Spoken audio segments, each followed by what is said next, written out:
Let's assume that you're going to buy this home, and you buy this home right here not to live in, and you buy it for $150,000. Now, some of you might be thinking, where are you going to get a home like this for 150 grand? Well, look in the Midwest. I'm from Michigan, and so the numbers that I'm talking about are deals that you can still find today. So now, you find this home for $150,000, and then you can turn around and rent this home to somebody for $1,500 a month. So now, what does that mean? So you have this couple right here who want to live in your home. I'm gonna draw this guy a nice mustache, or as we like to call it in my native language, Punjabi, a much, and this lady who has a braid, or as we like to call it, a gut. They come and they live in your home. Now they get the value of having a nice place to live, they have a roof, they have a nice home, and in exchange, they're gonna pay you $1,500 a month every single month.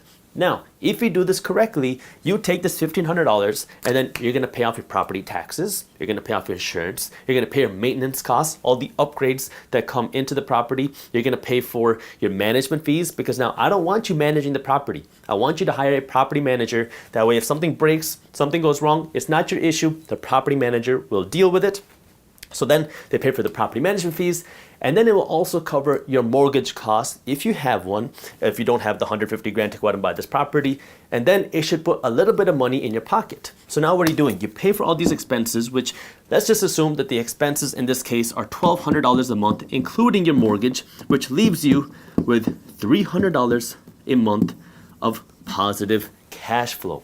Once you own the property, once you buy it, you've done the hard work. Now you own the asset, now you hand it over to a property management company who's gonna do all the day-to-day work. They're gonna find you the tenant, they're gonna deal with the tenant issues, they'll deal with the tenant complaints if there are any, and then they will make sure that you get paid every single month, and they'll also pay your bills. So all you have to do is every month you read a report that goes over what's going on with the property, what repairs there were, if there were any, and how much your profit was for that month. This is now a way for you to generate cash flow, plus it can also give you that appreciating equity that I was talking about, because if now home prices go up and this home value goes up to $200,000, well, you don't actually make any money until you sell. Sure, you can refinance and pull some cash out.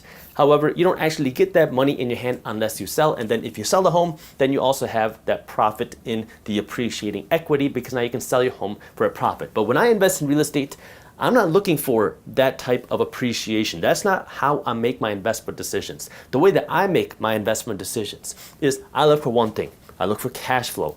My goal is to get a 7% cash on cash return on my money. What that means is that I'm gonna buy this $150,000 property, and assuming that I buy this property all cash, no mortgage, I want a 7% return on my money. So if I put in 150 grand, I want to make sure that I'm getting $10,500 of profit every single year after paying all of my expenses. Remember, if I pay it all cash, I don't get a mortgage. If I get a mortgage and I put down 20%, which is $30,000, that means I invested $30,000 of my cash, and that means I want a 7% return on the $30,000 that I put in, which would be $2,100 of profit a year. So if I'm making $300 a month, that would exceed that $2,100 a year that I'm looking for, which is a 7% cash on cash return on my money. Now what am I doing? I'm investing based off of cash flow, and even if property values go down, well, I'm okay, because I invest my money based off of cash flow. The second way you can do this is by investing your money in stocks, but more particularly stocks that pay a dividend. Now a dividend is when a company has a bunch of cash in their bank account at the end of the year, and if you're one of the owners, one of the shareholders of a company,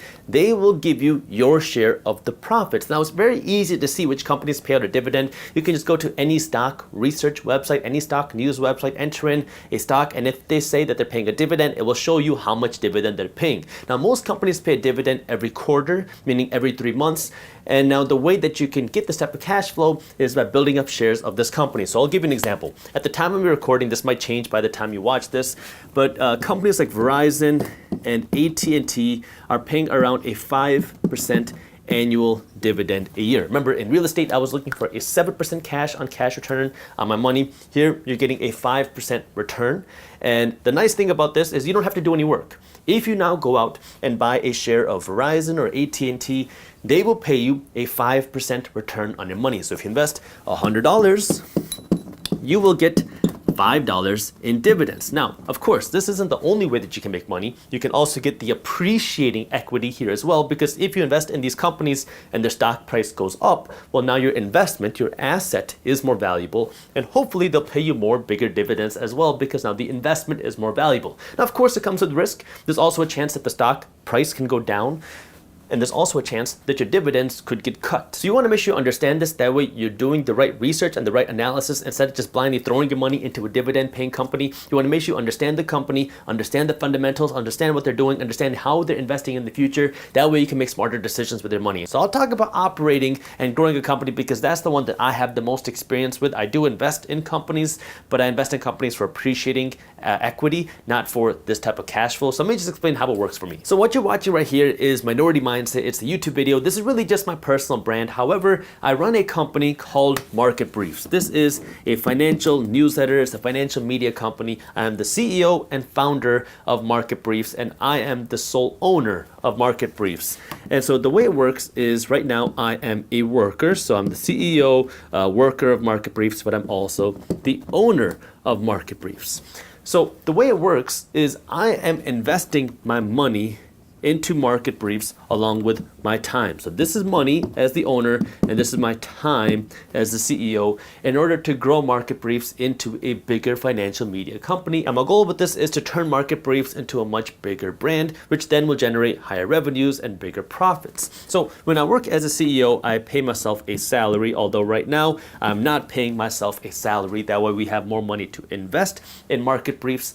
However, the goal is one day that Market Briefs can become bigger, and then it can pay me a salary, and then there will be bigger profits in the company. Right now, our goal is not to have a profit because our goal is to grow as quickly as possible. And if we have profits, that means we have cash sitting in the bank that isn't doing anything. I'd rather take this cash, invest it into Market Briefs, that way we can grow bigger, have a better product, and have better things that we can give to our readers, our briefers. So right now, we have no profits. But maybe one day, we will be able to have bigger profits in the company, and these profits go then to the owner. Now, right now, I am the only owner.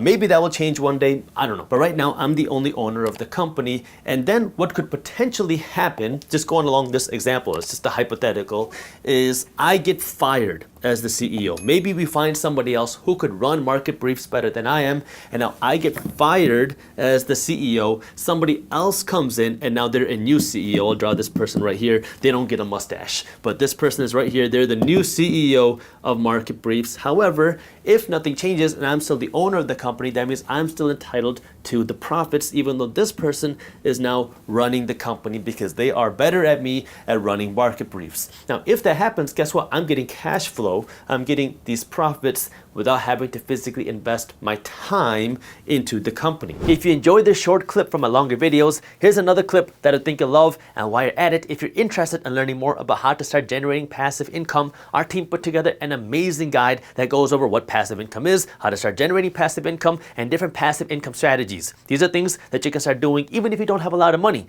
So if you want to read this free guide on how to start generating passive income for free, all you got to do is click that button right over there. Thank you for watching, and as always, keep hustling.